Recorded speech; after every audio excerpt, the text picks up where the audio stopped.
I do have an article in there. Be willing to autograph your version.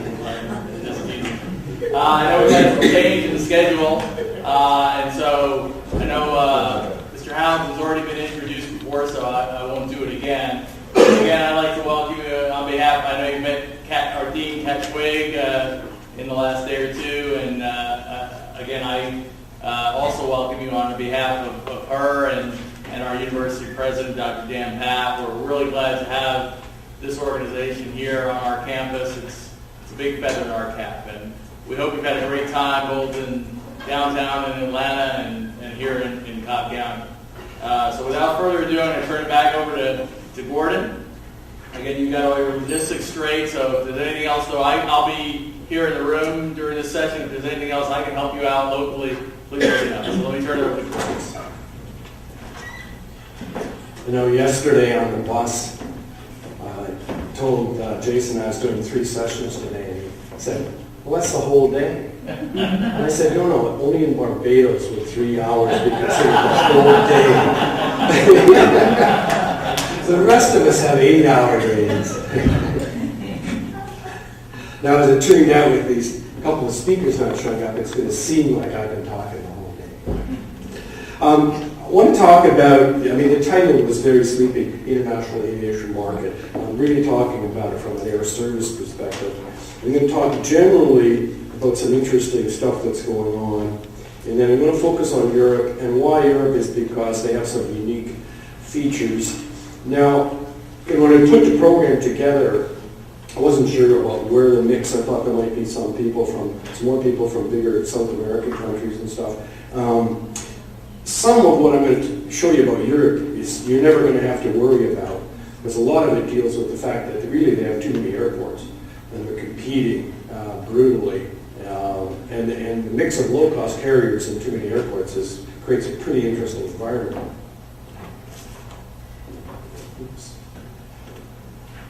Let's talk about the international market. And this is a really generalized slide, but it's fascinating what's happening around the world. You can look around India, China, Brazil. What's happening is this rapid growth of middle class who can afford to travel, and the introduction of low-cost carriers, fares being driven downward. And the combination is explosive. The growth rates in many of these areas are unbelievable, and they're unbelievable for quite a long period of time. Bangkok's new airport, it's only been open for about 7 years at this point. It's running out of capacity because the growth rates are just ridiculously high. I'll show you some numbers here in a second. It's a pretty broad phenomenon. Some of you, you know about the European thing because it gets in the news, but there's low-cost carrier penetration almost everywhere you look around the world in the bigger markets. Look at some of these growth rates. Rio, 1-year growth, 17%. Belo Horizonte, 2-year growth, 41%. So 20% a year. Bangkok, over a 4-year period, 44%. Hyderabad, 13% a year. Lagos, a 4-year period, 62%. So about 15% a year. So 15% a year kind of growth rates are reasonably common among these, with this combination of growing wealth and low-cost carriers. And if you only do it for a year or two, it's not a big problem for the airport. But if it continues, high growth rates cause some pretty strange things. One is it's really hard to grow the airport fast enough. And a related issue, it's really hard to get lenders to give you the money to grow, because it's sort of an incredible story. You go, well, I'm going to grow, I got to double the airport in the next 10 years, and the lenders are kind of, wow, this seems a bit risky. So it really creates some interesting issues for airports. This is I like this slide because of the color code. It's really interesting. This is Thailand, Bangkok, and the red is the low-cost carriers. The top graph is domestic, and the bottom one is international. The top one is the really interesting one to me. They've got 11 discount carriers, and They're doing all of the growth. All the growth is discount low-cost carriers. And those low-cost carriers in that model, when we were talking about the absence of data, those carriers in Thailand, you can't even book them through a travel agent. They're only will take direct bookings. So they're not showing up in any of the data that we would like to use, but they represent all the growth. The scary thing if you're a mainline carrier is the same thing is starting to happen on the international markets and longer routes out of Thailand. Not as dramatic, and unfortunately I need to update this because there's 2 more years of data, but the low-cost carriers are eating into the international markets as well.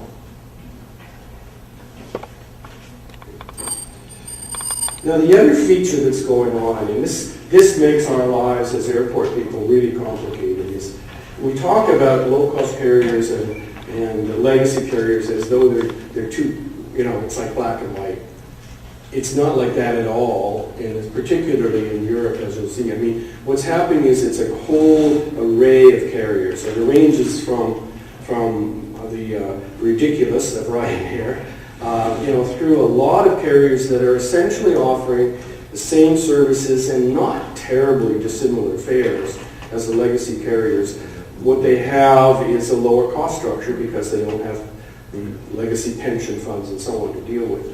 And then at the other end, you've got legacy carriers, and there's even a mix within them because some of them have shed some of their cost structures, they've driven their unit costs down, so they're not very different from these hybrid carriers.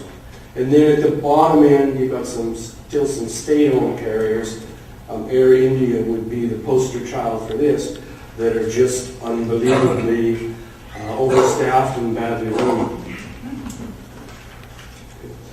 But the challenge it points where we start ending up with this mix of travel is in a number of the European airports, and I'll show you some examples of this, they're trying to offer a low-cost terminal because they're getting pressure from carriers to give us, we only want a minimalist facility and so on. But who really goes in? Who goes in that facility?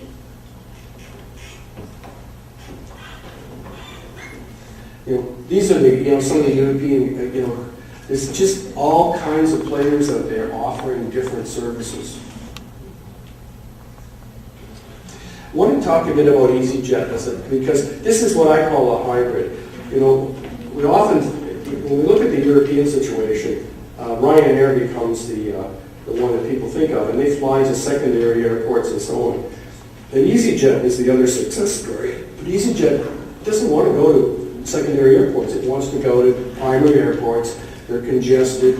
Usually they'll be what they call ailing flag carriers to compete with. They want to compete in a market where they're already competing against wounded people. So they, and they look at the kind of story that we want to tell them when we're doing our air service development. They want to know about the catchment area. They want to know about the mix of passengers and so on. But they're not trying to offer a super low-cost service in a sort of a marginal airport. They're right in the mix, trying to do the same thing as the mainline carriers. The bottom point, again, from their perspective, they want to see that front-end assistance from the airport. The first bullet on this slide, again, this is still their perspective, is they want airports to provide the services that reflect the needs of short-haul point-to-point carriers. And when they said that, I think, that's a much better terminology than a low-cost carrier.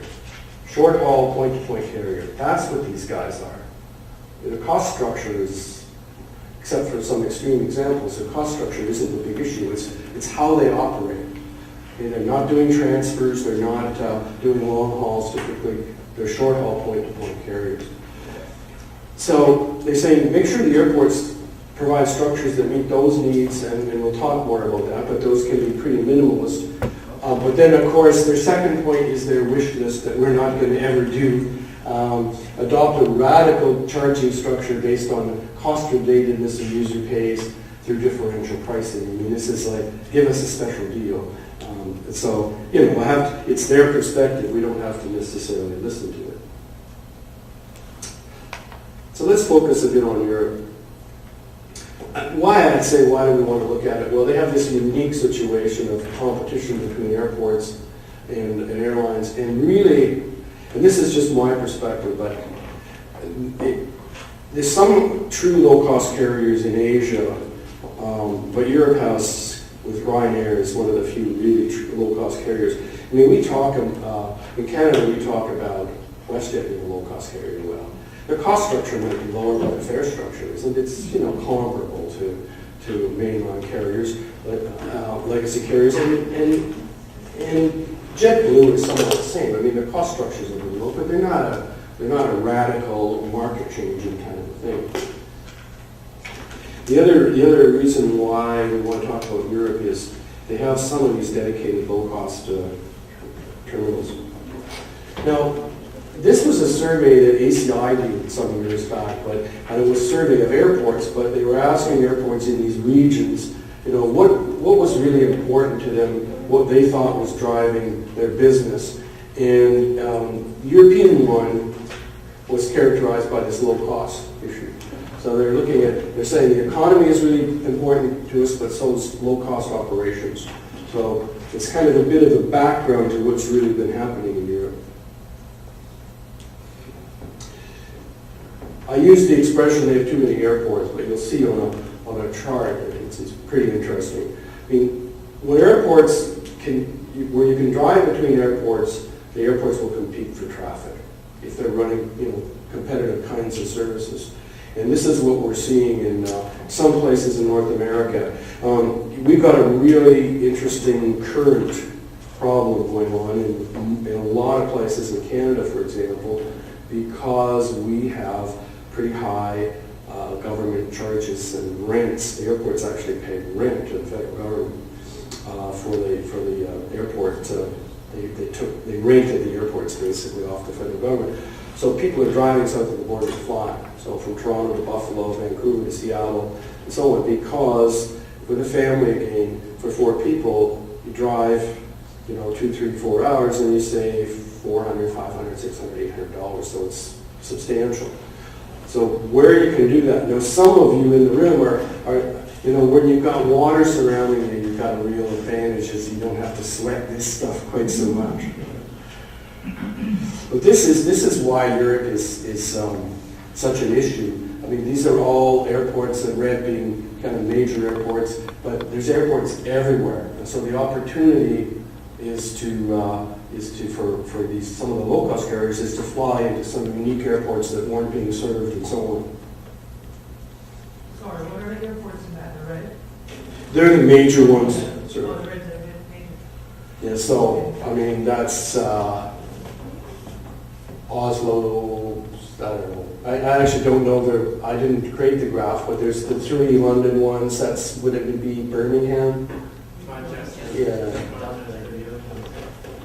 So Madrid, Lisbon, what's in the middle?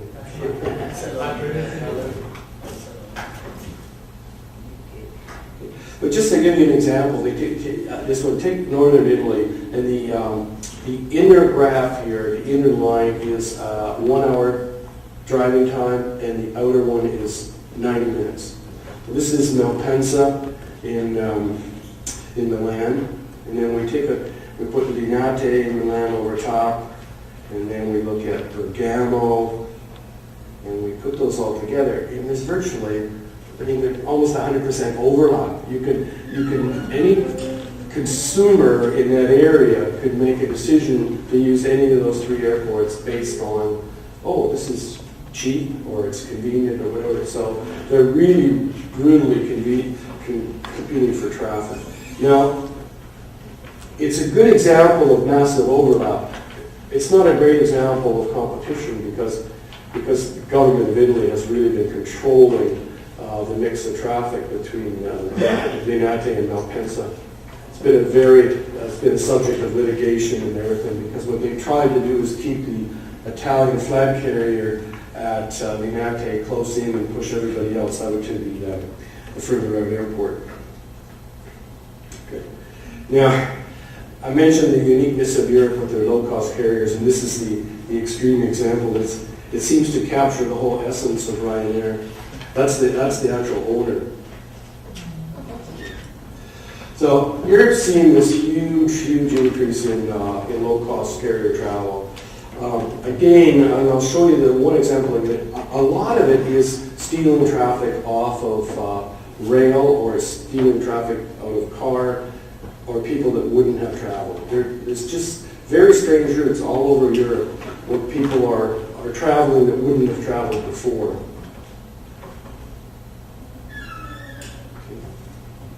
So they're up around 30% of the market now. And there's been this feature of flying to secondary airports. Now some of you, I know like Jamaica still has a few old airstrips up in the hills, and I mean, theoretically somebody could decide to fly in there, but they'd be kind of pointless. But this is the feature in Europe. There's a lot of underserved airports. Some of them are old military airstrips, and they're available for someone to build a very cheap building and start a new service. Okay. Let me walk you through this example because it's a pretty neat one. So it's Bologna, Ryanair. So in 2008, Ryanair started up, and in 2008 they had 19 weekly flights. By the next year, they had 2 based airplanes, and they were doing about 80 weekly flights. And currently, they're running 5 based aircraft. I don't know what the weekly flight count, but it's, they've really built a base there in the Bologna. So when we look at their traffic count, I mean, when they first started up, the first year they did about 50,000, and right now they're somewhere up in this range. They're projecting 2.1 million this year, passengers. So look at, I mean, it's just a massive growth rate in their operation. But this is the one I mentioned when Christine was still here. Is very little evidence that they stole the traffic from the mainline carriers that were already there. If you look at what happened to the competitors that were already in the market, they were at 989,000 passengers, 2008, and it basically stayed flat and dropped a little bit. Now, without Ryanair in the market, obviously it would have increased by kind of population, so it would have increased maybe 4% over that period. So Ryanair stole probably somewhere around 8% of their traffic. But look at what they did in the market. They grew the whole market by 55% out of Bologna. So from the airport's perspective, this is a really good thing. I mean, this really boosted the airport because they've got, over a pretty short period of time, they got a 50% increase in traffic count from that low-cost carrier coming in. And by and large, it wasn't done through cannibalizing traffic out of the mainline carriers.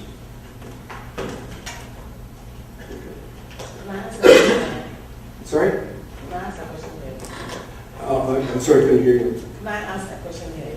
Oh, sure. Okay, but it means that how much did the airports benefit? Because these low-cost carriers, for instance, recently they were in Ghana, we were asking if we can waive some of the airport charges and so if they bring all these numbers, which will definitely impact on your resources at the airport, but they pay you little. How beneficial would they have been to the airports? Well, this is sort of my, and it's all, I think it's even on my last slide today, is you've got to decide what's good for you, what's good for the airport. Because the presence of a low-cost carrier isn't necessarily good for you. If what they're doing is competing head-to-head on a route with one of your traditional mainline carriers, and they're not bringing a new market, they're just fragmenting the market, and so on, and they're not paying fees, well, it's not really to your advantage. But that deal where you offer them no fees, that should be available to anybody that starts a new route, not just those guys. And as we talked before lunch, it should have a very defined period of time. You don't want to subsidize these guys. They do create, and we'll talk a bit more about this in in some later slides, but they create real big risks for the airports. Because, you know, we were talking about Delta going in and out of markets, but the low-cost carriers in Europe are even worse. You know, they'll come in to a market, not working, they're gone. But they want, in that process of that step, they want a lot from you. They'll say, well, how about building as a special terminal just for us, and so on and so on. And then they go, no, it's not working, we're out of here. And they leave you with a facility that's not suitable for other carriers because it's so low standard. So that's a good link into the next thing, because there's been a lot of pressure in Europe, and it sounds like elsewhere, they start talking about, well, we really don't need all this stuff. We would like to have a special facility of some sort. It's just really, really simple. Okay, so we want, you know, low cost terminal. We don't need many check-ins because we have way more people doing online check-in before they come to the airport than the traditional carriers. We don't have lounges. We will not transfer passengers. We don't need any transfer facilities, transfer baggage, none of that. We don't want air bridges. We don't want airside busing. We just want to walk people out here. We don't care if they get wet either, by the way. We just want to walk them out to the airport. You know, so because we're offering them cheap, and that's so they don't really care. So that's the approach that they take. And there's a lot, not a lot, but in Europe there's been quite an experience with people building them, special facilities. But the interesting thing is, if you look at them, a lot of them are conversions. They're not new facilities. Old cargo. We've got Kuala Lumpur's got a new building, and Schiphol built a special pier for low-cost carriers. When we say New York dedicated terminal, it's JetBlue. Okay. It's a bit of a stretch, again, I think, to call them a low-cost carrier. But, so, JetBlue don't refer to themselves as value carriers. Sorry? They don't use the low cost, they value carriers. Yeah, value. That's. I like the dedicated point-to-point. But yeah, value carrier.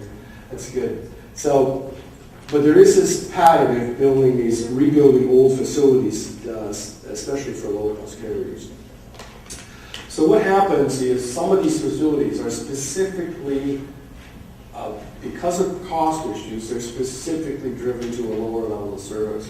So they're built to be unpleasant in a sense, because they will be crowded, and there will be delays and queues and so on, because that's the way they're built. This table is the passengers per square meter at different terminals, and if we look at some of the, we go down to the lower cost, this is sort of benchmark BAA. So they've got 5 million annual passengers, and I'm a little unclear now on the scale. I've done this so long ago. But what it shows is you're driving relatively few passengers through quite a bit of space. And as you look at some of these, like Frankfurt Hahn, you have a lot less space for the same volume of passengers.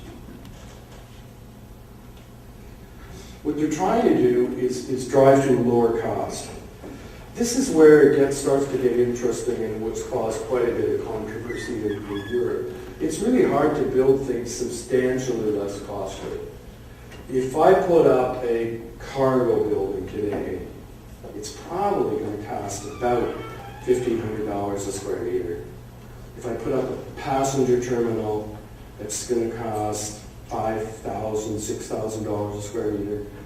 I mean, I can cut costs, but I can't build something for free. It's still going to cost serious money.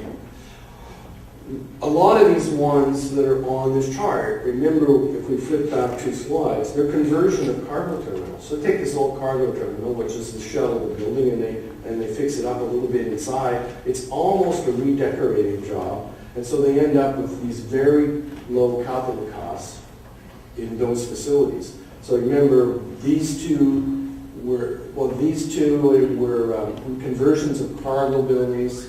I think Hahn is a as a new facility, but it's very simple. And Schiphol was a dedicated concourse.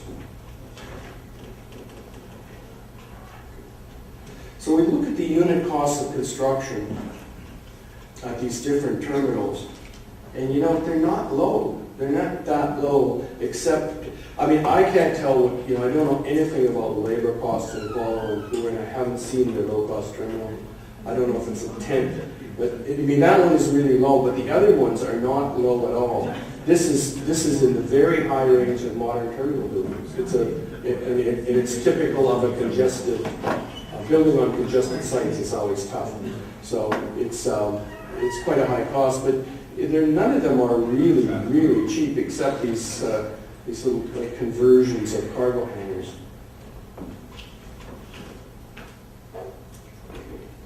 So when they do these dedicated facilities for low-cost carriers, of course the reason that they do it is so they can charge less, because that's what the low-cost carrier wants. So you end up with these charging structures that are significantly lower. Most of them are in around, you know, the 30-35% range, and then there's some that are really, really substantially lower.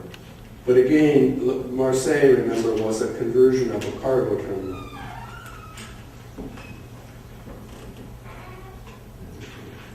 And here's where the controversy comes. You know, from all the evidence, you could, if you build a dedicated facility for low-cost carriers, you can justify about a 30% discount of your fees and charges, because that's what the cost structure would be. But if you get into much higher discounts of your normal fees and charges, what you're probably doing is cross-subsidizing them from the mainline carriers.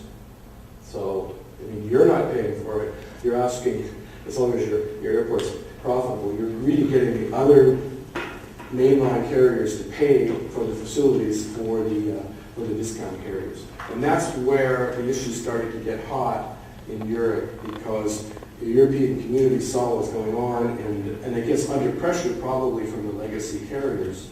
So wait a second, there's some issues here. We need to be smarter about this. So they came out with policy statements that were pretty clear. They said, look, you can provide different levels of service facilities, but a couple of things. I mean, the differences in fees and charges have to relate to the differences in costs. They can't just be arbitrary. And anybody that wants to move into those low-cost facilities should be able to. So, you know, if you know, I can't imagine the Delta would want to, but, you know, if the European community directive was, if whoever wants to move into those low-cost facilities should be able to move into them. Now, as you can imagine, IATA would have even a stronger view. IATA, typically, many of the low-cost and value carriers are not in IATA. But their perspective, it's not a wrong one. It's not very extreme, but they're saying, look, you shouldn't discriminate between the user groups. We would like to see low-cost facilities, and we would like anybody that wants to go in the low-cost facilities to have the right to do so. And if you do charge differently, then we want to be able to see why that is. Now, this bullet is a tough one, because no differential charging between terminals. I mean, any place you go in North America with multiple terminals, if you build a new facility, you often end up with different charges for that facility, because the other one's been amortized for 20 years.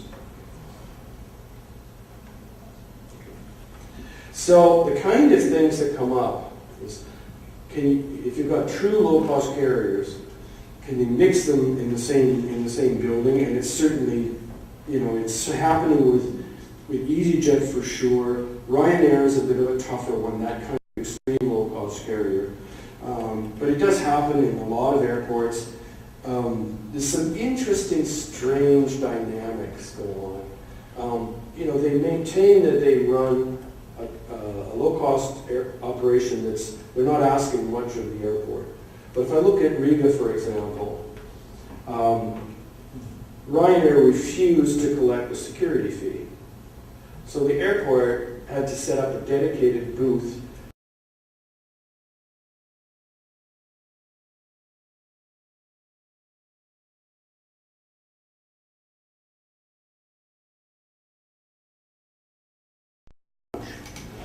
I don't know. So it's it can create some unique differences.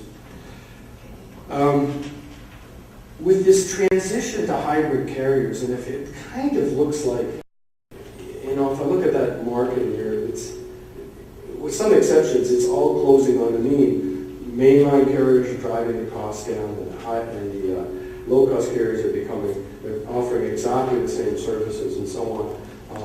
Have new fleets. So who are you building low-cost terminals for? When you first start, if I look at Riga, Ryanair comes in and they say, we don't want bridges and so on. And the airport's got the space to do that. They've got unbridged gates and so on. There's almost no additional costs.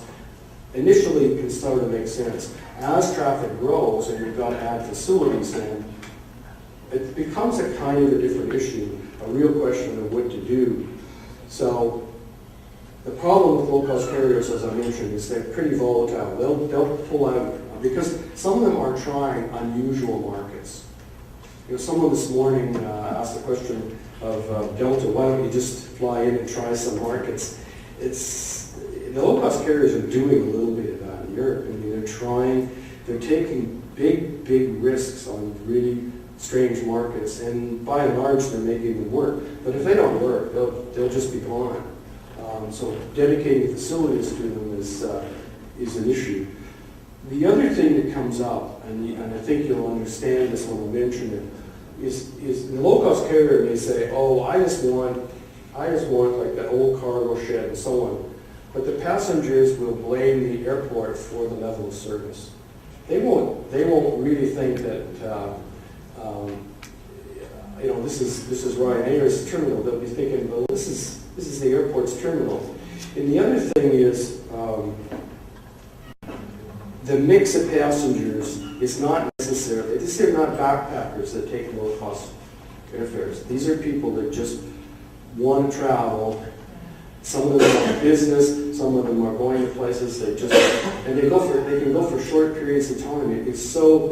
There's an interesting social phenomenon in Europe, kind of unfortunate, and there's some cultural stuff in this. But Ryanair has cheap flights running out of the UK to Tallinn, Prague, and so on. And on a kind of a rotating basis, they turn into big drunken party places for Brits because it's so cheap. It's so cheap. It's like £30 round trip. So you get a gang of your buddies together at university, and you jump on the plane and you fly to Tallinn, and you all get falling down drunk, and then you go home. But if you see, you'll see this in the press sometimes because it's rotated a bit.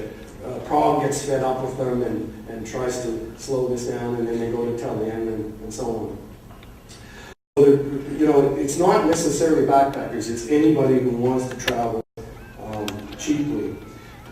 One of the problems that comes up with trying to meet the needs of low-cost carriers through any kind of dedicated facility is you're hurting your own commercial revenue.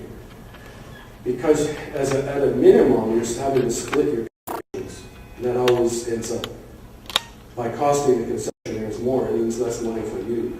So you've got really, if you've got a small, let's take a Marseille example, you've got this cargo hangar, only a low-cost carrier is running out. You can only offer a limited selection of food and beverage and duty-free or whatever. It's a potentially much less revenue per passenger than if they were running through the main terminal. Now, why I mention all this is because we were trying to, and some of you may face this at one point or other with this low-cost carrier phenomenon. We were trying to deal with a greenfield airport in Europe, and the potential owner was talking about, well, maybe we should we're getting pressure to have a dedicated low-cost terminal. And this was going to be a private investment. We're trying to figure out the best way to do this. And we were trying to look at alternatives. And where we came to, I don't know if it's the right answer, but what we were trying to do is end up in a position where we had it somewhat like Schiphol. We had a dedicated concourse that is basic, but it shares all the basic building elements with the main terminal. So that if I ever need to convert it to a mainline carrier facility, it would be easy. For example, it would be designed to allow the transfer baggage system to be operated from that concourse if I needed to in the future. As an airport, I need to keep my flexibility. I have different goals than the low-cost carrier. So I can't rely on them always being there. So I will try to build, if I was building an airport now and I was trying to serve low-cost carriers, I would try to make sure I push them through the main concession area. I take them into an area of the terminal that doesn't have loading bridges, but it could have in the future. It doesn't have nice carpeting and so on. It's very minimalist, but it could have in the future, because if those guys leave, I want to be able to go in and make it part of my main terminal.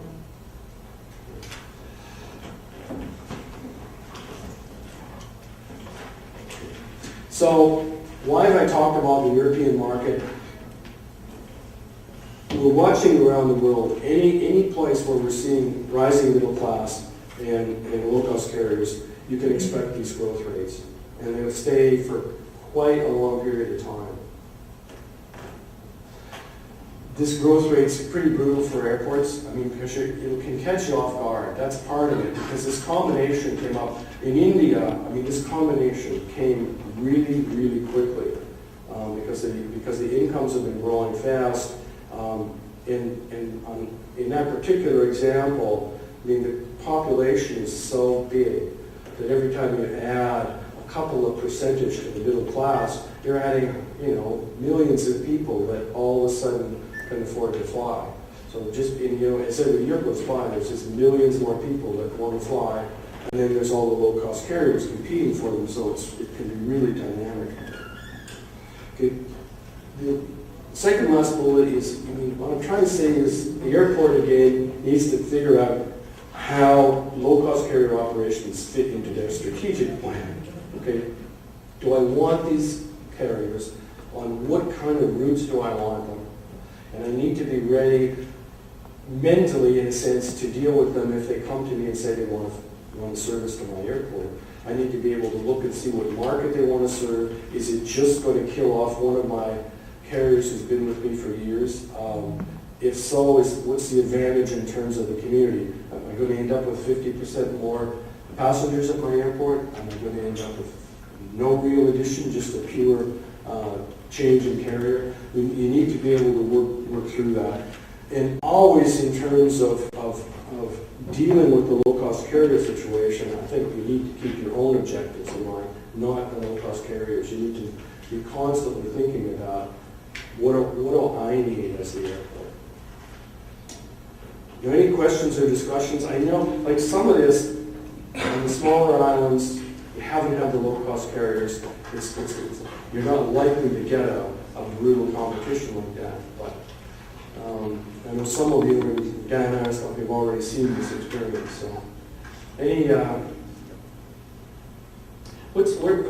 haven't kept up. JetBlue is running where now down in the Caribbean? What did you say, Lucia? You're doing well there? Barbados, Are they? well, St. Martin, Yeah. then from San Juan, they're running St. Croix and St. Thomas on the E190s. Oh, yeah. They're the biggest in Santa Fe, And American pulls back. Yeah. See, that's the problem in a lot of thin markets is you end up losing. And that's not, it's not good for traffic originating at your end, because typically one of the advantages of having a legacy carrier is you can get people to anywhere, like in the U.S. You could go through an American connection in Miami and get any place, and it's much harder than some of the value carrier kind of operations. So. Other discussions? Questions? JetBlue might be a strange example because they don't. Sorry, I can't hear you. JetBlue may be a strange example because they also do lending. Yeah, That's what I mean about this continuum. It's really, I like the expression value carrier because it's really, Because currently they have, there's an Emirates code share from the Barbados to New York. oh yeah, Emirates, that's pretty good. They're interlining with Irish Airlines and into the Pacific, airlines and into the Pacific. And Spirit now would be an interesting look Yeah, against Ryanair. Spirit will be the true low The cost. true low-cost carrier, Pacific Southwest. they would change the dynamic. This could probably be a very controversial subject in this room, but I was really hoping Redjet would go, because I thought Redjet would be good for the Caribbean as a whole.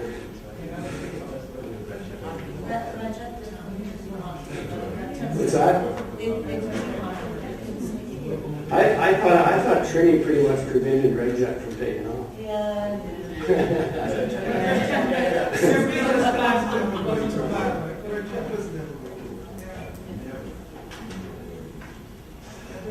It was funny dealing with those guys because it was like they took their whole role model from Ryanair because they even talked exactly like, it was kind of, they had a bad attitude about airports and, you guys don't know what you're doing, and that kind of stuff. So, and they were Irish too, so, yeah. On the INAP, they motivate the passenger, so grow the fortune. Sorry.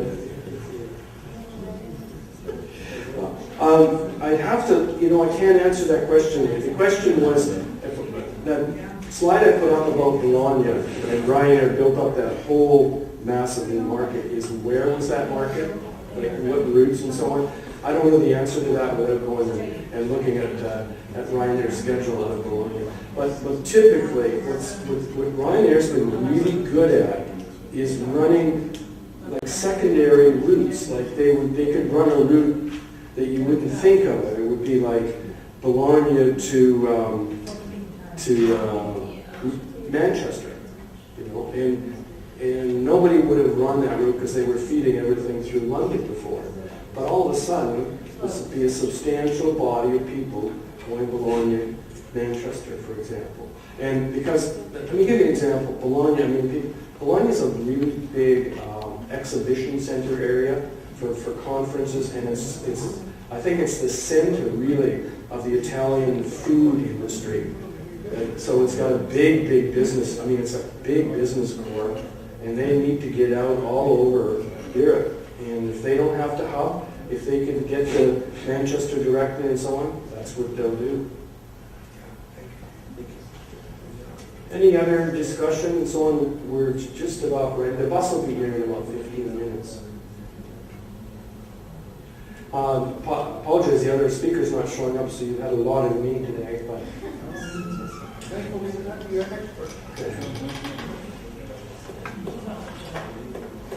have one question about the incentives. Are there any restrictions on incentives in airport from any agencies? Particularly as it relates to that It varies by country. We were talking about this briefly this morning. In the U.S., there's quite a few restrictions. They have to be really careful. Because if it could be viewed that they're in any way diverting federal funds through a subsidy mechanism, it's a no-no. But in other countries, I haven't seen any real constraints. There's all these policies. There's policies from the KO and all kinds of, everybody around the world has these policies that the important thing is to treat people equally. Especially, you can't treat your national carrier, supposedly. That's the one to get away with all of it. Yeah. Well, every country does it.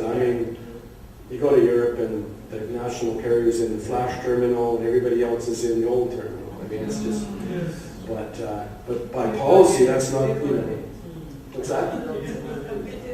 It is, yeah, you can't stop some of that. But within that framework, I haven't seen any constraints. I mean, if you want to have a general policy that you're going to have no fees and charges for the first 3 years, you just go ahead and do it. It's your budget. But in our case, it's so small already. We're not, the management fee portion is so Yeah. small. You're really not giving back much.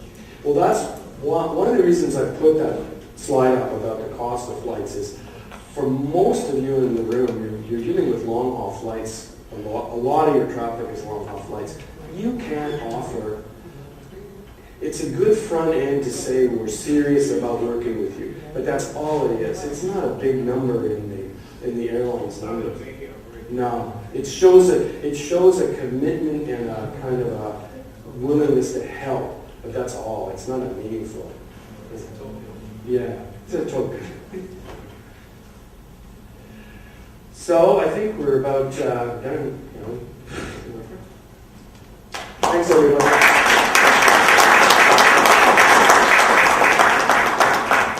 So guys, just an update for this afternoon. My dad always said only a fool doesn't change his mind, and this is democracy. So again, 15:30 is departure time for the shop.